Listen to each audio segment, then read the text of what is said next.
You're lying awake at 3 a.m. There's a pain in your mouth that feels like someone drove a hot nail through your jaw. It pulses with every heartbeat. It makes your eye water. It makes your whole face hurt, and you know that tomorrow morning you can call a dentist. Get an x-ray, get numbing injection. Get it fixed in 45 minutes and walk out eating a sandwich. Now imagine that exact same pain, same throbbing, same heat, same feeling that your skull is being slowly crushed from the inside.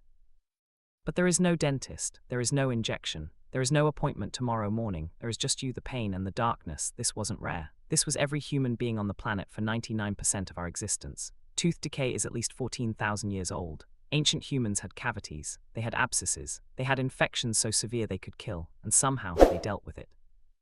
What they figured out without chemistry, without x-rays, without any understanding of what bacteria even was, is one of the strangest and most surprisingly effective stories in the history of medicine. To understand how ancient humans dealt with tooth pain, you first have to understand something that surprises most people. Ancient humans didn't always have bad teeth. Most of our evolutionary history, the hundreds of thousands of years before agriculture, tooth decay was actually quite rare. Hunter-gatherers ate meat, vegetables, nuts, and berries. Their diet was low in sugar and low in the refined starches that feed the bacteria responsible for tooth decay. Archaeologists examining skulls from hunter-gatherer populations consistently find teeth in surprisingly good condition. Worn down from chewing tough food, yes, but not rotting. Then something changed.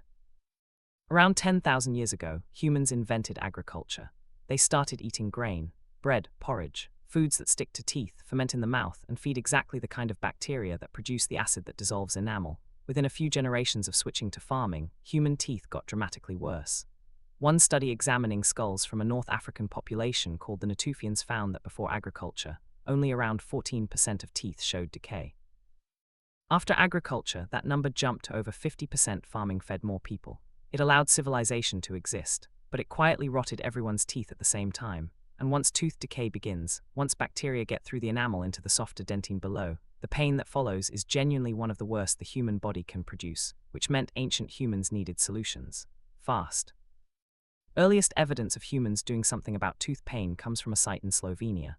Inside a cave called Divj Babe, archaeologists found a Neanderthal tooth, roughly 130,000 years old, with what appears to be a deliberately carved cavity, not decay. Carved. Someone had taken a tool and scraped the inside of a damaged tooth. Whether this was an attempt to remove decay, relieve pressure, or something else entirely, nobody can say for certain. But the action was deliberate. The Neanderthal was doing something to their own tooth on purpose. By around 14,000 years ago, the evidence becomes much clearer. At a site in Italy called Reparo Villa Bruna, archaeologists found a tooth with a cavity that had been deliberately cleaned out using small flint tools, essentially a Stone Age drill. The cavity walls showed clear scraping marks from a pointed implement. This is the oldest confirmed evidence of dental work in human history. Someone 14,000 years ago sat down, took a sharp stone and scraped the rotting material out of their own tooth. Think about that for a moment. No anesthetic, no numbing agent, just flint against exposed nerve. And the reason they did it is the same reason a dentist drills today. Leaving the decay inside means the infection spreads. Cleaning it out, however brutally, gives the tooth a chance. It worked well enough that the practice spread. By 9,000 years ago, archaeologists working in Pakistan found teeth that had been drilled with bow-driven flint bits. Essentially a primitive dental drill, with up to 11 holes in a single tooth in some cases. 9,000 years ago, bow drills, 11 holes, no anesthetic, the patient survived. The teeth showed signs of continued wear after the drilling, meaning the people kept eating, kept living, kept going. Whatever pain management they were using, it was working well enough. Here's where it gets genuinely fascinating. Ancient humans didn't drill teeth in silence and agony. They had a pharmacopoeia of plants, a working knowledge of natural pain relief that in some cases modern chemistry has confirmed actually works. The most important plant in this story is one you've almost certainly heard of, cloves. The active compound in cloves is called eugenol. It's a natural anesthetic and antibacterial agent. When applied directly to a tooth or gum, it numbs the area almost immediately. It kills the bacteria driving the infection, and it reduces inflammation. Eugenol is so effective that modern dentistry still uses it. Go to a dentist today for certain procedures, and they'll apply a compound called zinc oxide eugenol, derived from the same compound ancient humans were pressing directly against the teeth from clove plants thousands of years ago. Ancient people across Asia and the Middle East were using cloves for tooth pain for at least 2,000 years before anyone understood why it worked. They just knew that it did, but cloves weren't the only tool. Archaeological evidence and ancient texts point to a remarkable toolkit of plants used across different cultures for tooth pain, each one containing compounds that modern chemistry can now identify and explain. Willow bark contains salicin, which the body converts to salicylic acid, which is essentially aspirin. Ancient Egyptians, Greeks, and Native Americans all independently discovered that chewing willow bark reduced pain and fever. Garlic contains allicin, a powerful antibacterial compound. Ancient Egyptians pressed garlic directly into cavities.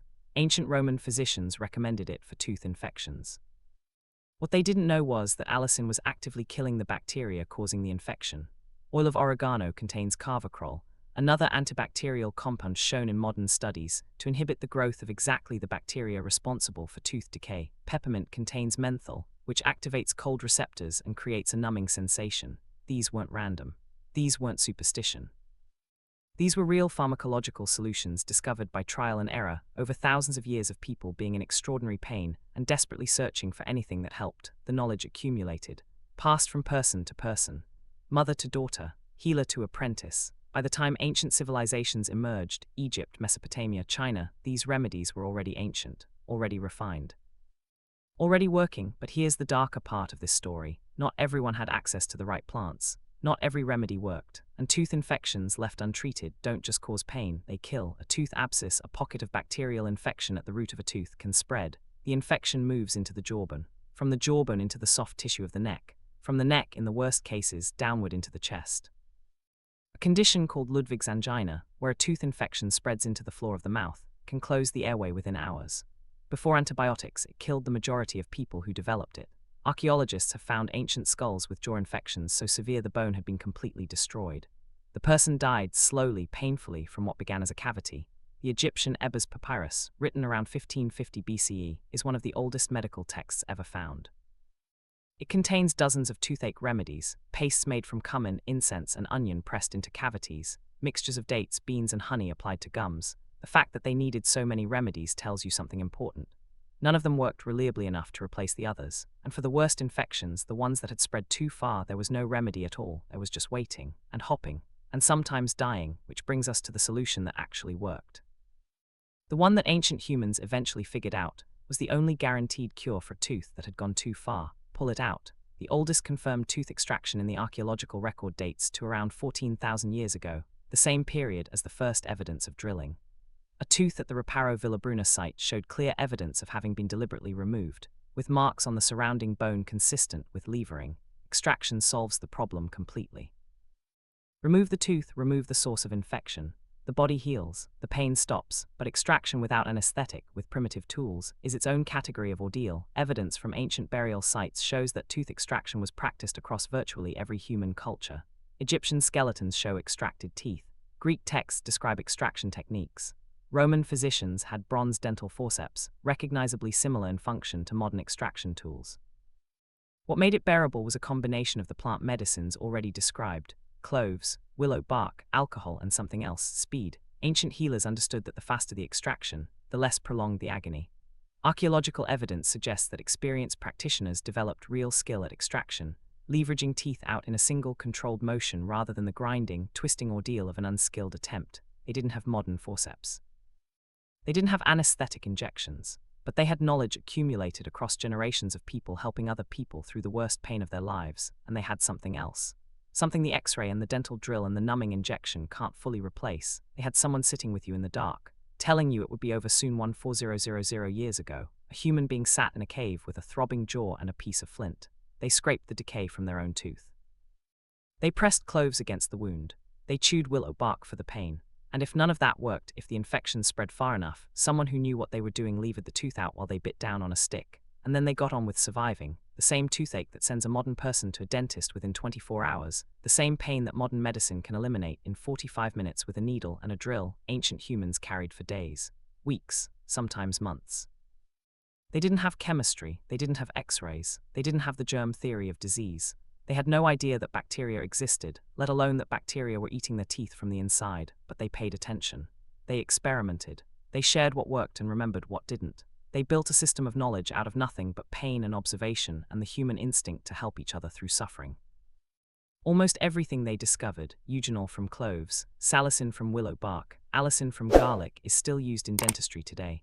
Not because we haven't found better options, because they actually work. The next time you sit in a dentist's chair and feel the cold numbing spread through your jaw, think about what that moment replaced. Think about the 14,000 years of humans before you who faced that same pain with a piece of flint and a handful of plants and the knowledge passed down from everyone who had survived it before them. They figured it out, without any of our tools, and almost all of us made it through anyway.